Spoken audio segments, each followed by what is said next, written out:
So, hi everyone, I'm Stefan from Loncom Consulting, and today we're doing yet another partnership chat with our only and very exciting SEO partner, Blink SEO. And I have here Sam from Blink SEO. So, Sam, please introduce yourself and Blink. Yeah, thank you, Stefan. Absolute pleasure to be part of this. So I'm Sam. I'm the founder of Blink. We're a specialist e-commerce search marketing agency. We're SEO led, which means, like our focus traditionally has been on SEO, and our kind of other services like PPC and email and things like that have grown out of that. I'm also the founder of Macaroni, which is our e-commerce SEO platform that's built especially for Shopify. Our main focus is on Shopify as a platform. Now, we specialize in a very specific kind of e-commerce store. And that's one of the reasons why this partnership is so interesting for us. And that's stores with a larger catalog, a larger taxonomy, and so much kind of marketing for these kind of projects is about taxonomy and structure and therefore data. And that's why, it's great to have a kind of partnership like this underway. Yeah, absolutely. And I appreciate those kind of words. And I think, Blink is currently being the only SEO partner. I think there is a lot of potential and things like that. I think later on in this recording, we're also going to talk about, market opportunities and what does the e-commerce industry look like on the SEO side of things. But before we go into, let's say, the details of what do you do at Blink and Macaroni as well, can you tell me your journey to Blink? I mean, I wouldn't imagine that you as a kid, I always have to say to these people and everybody in e-commerce, you definitely didn't imagine as a kid to run an agency. So what's the journey? Yeah. I wanted to be an astronaut. Okay. So I started off, like my background, which is in creative writing and content, as many people in SEO are. And, I find it quite funny that I'm now managing a team of data scientists and data engineers and people with a master's degree in poetry. But my kind of original entry point to e-commerce was eBay. So my first business was selling secondhand records.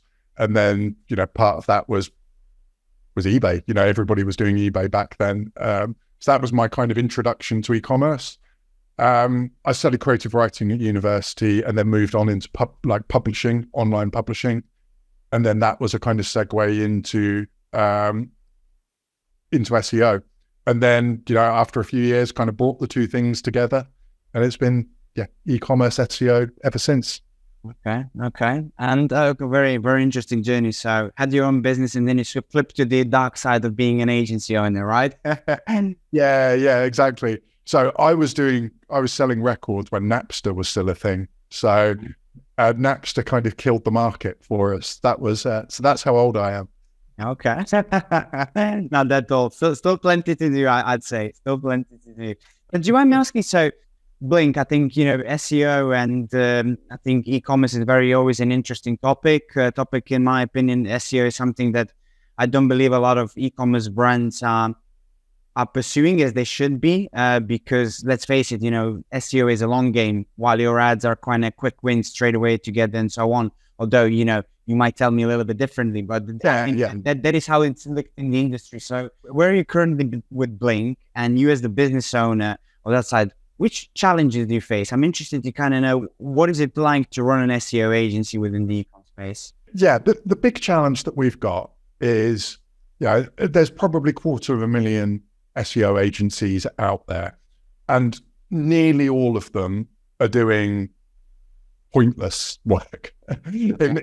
Or like, I don't, that might be a bit much, but they're all kind of doing the same things. Like people talk about link building and blog content and all that stuff, and that's just not relevant to the kinds of projects that we work on.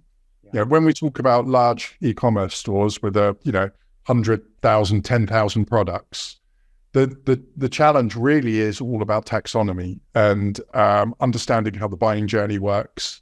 And probably I should kind of expand on that a bit. So kind of what I'm trying to say here is, for a certain kind of e-commerce store, the buying journey, the strategy is defined by the structure. So if you've got like one or two SKUs, like a typical Shopify store with a hero product, for example, there's, when it comes to SEO, there are certain things that work. And that would be like link building and blog content and positioning and, making sure that you stand out in that kind of very narrow space. But the bigger your product catalog, the more it becomes about structure and taxonomy. And kind of what I mean there is, we know from our data that about 60% of revenue will come in on a category page. And this goes for both organic search and Google Ads. So people search for like blue 4-seat sofa or round kitchen table or corduroy 4-pocket dress, as some random examples. And what you need to do is have a site structure that allows that kind of category, subcategory structure, organization. Yeah. Expanding that is the quickest way that you can grow. And you mentioned that people think search is a long game, but with this kind of stuff, you have control over it. Mm-hmm. And therefore it becomes like with Google Ads, the lever you pull is money. You put more money in and you get more output. With this kind of SEO work, it's about activity. How many pages can you create? How quickly can you do them? And that's the kind of lever you pull. And then that led us to create Macaroni, which is our kind of platform that speeds that whole thing up. Yeah. And tell me then, while we're on topic now of Macaroni, is so I wouldn't say a classic journey, but a very familiar journey in the industry. Somebody being in the agency space, either they're running their own agency and being part of it, and then all of a sudden seeing the gap in the industry and then going for that tech solution. I find that very interesting and I wouldn't say very common, but it does happen in the industry. I think that's also something that personally I'm trying to do, kind of to we work with different e-commerce brands across different industries, different sectors. I'm still yet to find that gap that I'm interested in order to pursue it. So how did Macaroni came to life and also where are you currently with it? Yeah, absolutely. You're right. It's a typical journey. It's either that or setting up a course.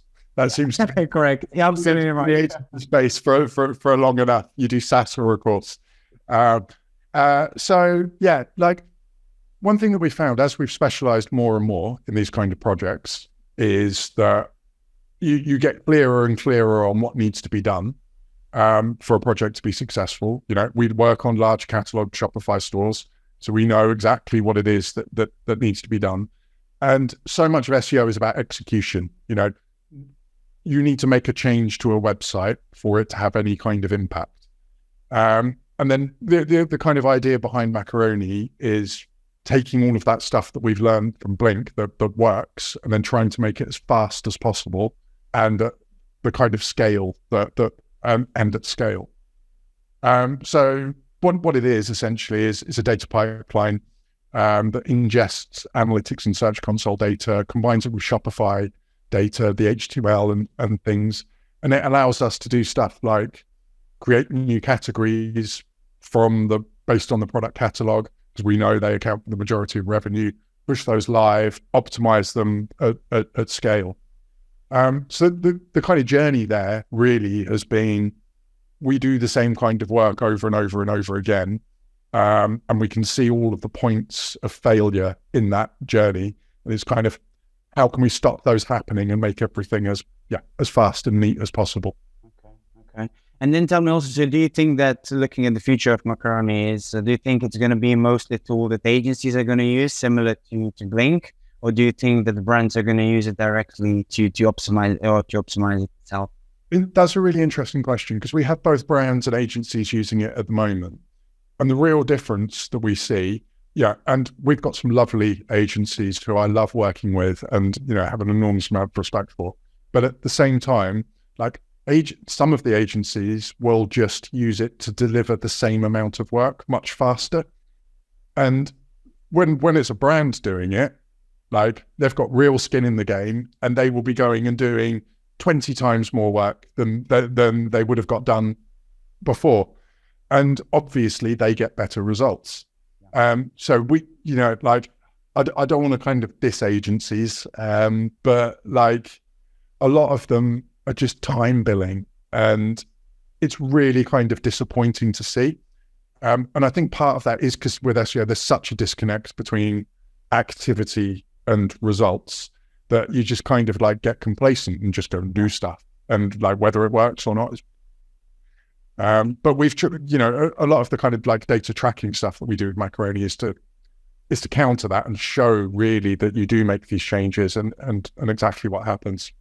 Okay, no, very interesting. And then tell me now, as a business owner, right? So Blink is your, you know, first boy child. Let's call it that. Macaroni is the second one now. Where is your focus? Where do you, how do you tackle, you know, running an agency and having, how many people you have? 20 plus now employed, I think, something. Yeah, like that? Around that. Yeah. So that, and then having a startup in SaaS, which is always difficult because the market, just how the tech market is currently, especially in SaaS. So how do you juggle all of that? Do you sleep at all? Yeah, I've got a 3-year-old as well. So okay. Oh, throw that into the mix. It's great. No, you know, things are busy, obviously. I will say there's a massive advantage to having Blink because we've got a team of people that are constantly testing and using and like allowing us to refine the software. We've got a good user base already, really, even though we only launched in January. So that feedback is the most important thing with an early stage SaaS product is demonstrating that it works, that you can get traction, that you know, like it's sticky, and we're going through all of that at the moment, and like the results are really good. So I'm kind of super happy with that. But yeah, like I won't lie, it can be a bit of a challenge juggling the two. Okay, no. So yeah, well, running your own business, I think. Are you also a solo founder, or do you have a co-founder? So yeah, there's 3 of us in. So James, our operations director, we're the main directors in Blink, and then Ian, our CTO, is also a founder in Macaroni as well. Nice. So you kind of complete ecosystem around both brands, and then between all, we absolutely love it. No, look, I think, you know, running a business, especially in the world of e-commerce, I think extremely difficult because e-commerce is so fast moving. I mean, I'm sure that you do it also. The amount of time that we read LinkedIn posts and what's happening in the industry, how fast it's changing, it's stunning, and it also sometimes very, very time consuming. So I absolutely understand it from that side. I'm interested now to kind of, this wasn't in the questions, but just kind of a question that came to my mind right now, and I would like to ask you, is SEO for e-commerce brands a long-term game? So some of the data that we've got from Macaroni has been really interesting. And I think this kind of ties into some of the stuff that I've been talking about. One of the and again, I'm kind of prefacing this by saying it's just for the kind of e-commerce stores that we work with. You know, like, yes, it probably is a long-term game for a small SKU Shopify store with some hero products because you've got to do link building and all of that stuff. So one of the things that we can do with Macaroni is we log each update. So we add a keyword to a page, we create a new page, we add content to a page, we add an internal link, create a new category, whatever. It's all kind of logged. And that gives us a really clear data set on what works and what doesn't. Yeah. So, you know, we've got, we have a report which takes a rolling 60-day average. And then we do a standard deviation comparing page types that have been optimized versus those that haven't. So we can see quite clearly that within 60 days, we get that I think it's a 200% or 250% increase in impressions. And also that translates to up to a 400% improvement in revenue. And this was in 60 days, provided like a certain benchmark of changes have been made. I think we set it like 100 or something like that. So it can work really fast, but you have to do it at scale. And kind of what I think happens with most SEO agencies, they'll go and do we'll do 10 internal links a month. We'll optimize half a dozen pages, maybe create 3 or 4. And it's just not enough, especially when you look at the market being depressed by probably 20, 30%. You know, you've got to do 20, 30% more just to stand still. So yes, it can be quick, but you need to do it at scale. And really the only way you can do it at scale is by doing data engineering work, really, for these kinds of projects.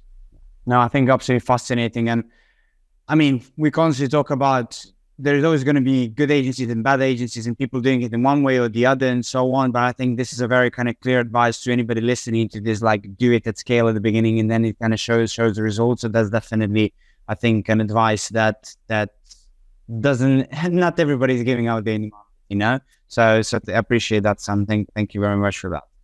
I think I just want to briefly then talk about our partnership. You know, I think, we met now, I think I met with your team more than a year ago, something like that, and so on. Then you're also Midlands based. I know the team is quite nice. We have a very good team around you, which I'm sure helps. And then I think from our perspective, it was such a no-brainer because we see a gap and we love how you're doing it with the focus on data. And that's, I think, kind of the matching between us doing data analysis on the operational side. You guys also support it. So our messaging is quite similar. So for me to partner up with you, and you're very also proactive when it comes to out doing the marketing, out doing networking and things like that. So absolutely a no-brainer for us to partner with you and look at opportunities. So yeah, we are very excited here in Loncom. And I think what you guys do solves a really particular problem that we see quite often as well. Yeah, a big part of our work is migrations. So people moving over from one platform to Shopify. And we've got 3 on the go at the moment, and all of them are struggling because the data transfer part has not been handled as either is being handled internally by the team or there's been some unforeseen complexities there. Yeah. And these add probably like 3 to 4 months to a site migration, this kind of stuff. So the thing I really like about what you guys do is handle that. And it just makes that kind of whole migration process so much smoother. Yeah, no, I think both of us being in migrations, I don't want to insult you, but you can see it by receding hairline we both of us have. So that means that we're in the job of migrations. Yeah, there we go. Yeah. And I think one thing that we see when we speak to brands as well is they really underestimate the complexity of it. Yeah. And it's not until they're kind of in the weeds with it, like battling with 4 different data sources and like unable to reconcile the 2 like different data sources, that you kind of really see that having this handled from the start would have been good. But by that, you're too far in it at that point. Yeah. It always is. If people were to think about the data a little bit more in advance, it will be a much easier process altogether. I have to ask you this next question because I think anybody to listen to this, and when you mention SEO, is they're going to ask themselves about kind of honest opinion: is AI going to kill SEO? I think it will democratize it. What we're seeing more and more is this kind of confluence of like the platforms themselves are getting better and better at doing SEO. Like Shopify handles loads of stuff by default. Yeah, I can't remember the last time I edited an XML site map or something like that. Yeah, which what you did a few years ago. And then in-house teams are getting better and better as well. Like a marketing manager at a typical Shopify store doing $1 million plus or something. Yeah, they've got a good idea of what SEO is, like what the basics are. Yeah, and you kind of then throw in AI, which allows people to do stuff quicker. And it's kind of that kind of floor of SEO knowledge and capability and stuff is just so much higher than it was like a few years ago. And I think that's really interesting in many ways. Obviously, for most SEO agencies, it's a massive pain because like it's gonna kind of like destroy a lot of demand. But I don't see it really as it's a tool. It's a tool that lets you get more stuff done. That's basically it. And the people that are going to succeed in that environment are the ones that can use it in that way. Yeah, I was scrolling yesterday through Instagram and TikTok, like you always do, before sleep, and I saw, I think CEO of NVIDIA said, AI is not going to steal your job.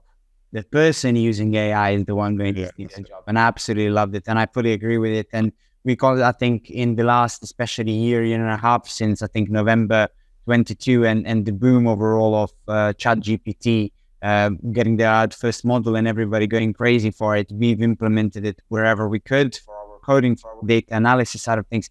It is showing as a brilliant tool to help us. Doesn't get us 100%, never, but it gets us to 40, sometimes 50%, which also helps us to improve on our delivery, problem solving, checking, and everything from that side. So I mean, you'll know as well as anybody, it doesn't solve data engineering. You still need a robust pipeline and being able to, one way I always try and describe it is, like AI models are free. Like ChatGPT costs basically nothing. Like Facebook gives their one away. Like that's not the value. The quality of your data and the robustness of your data infrastructure is the stuff that has the real value.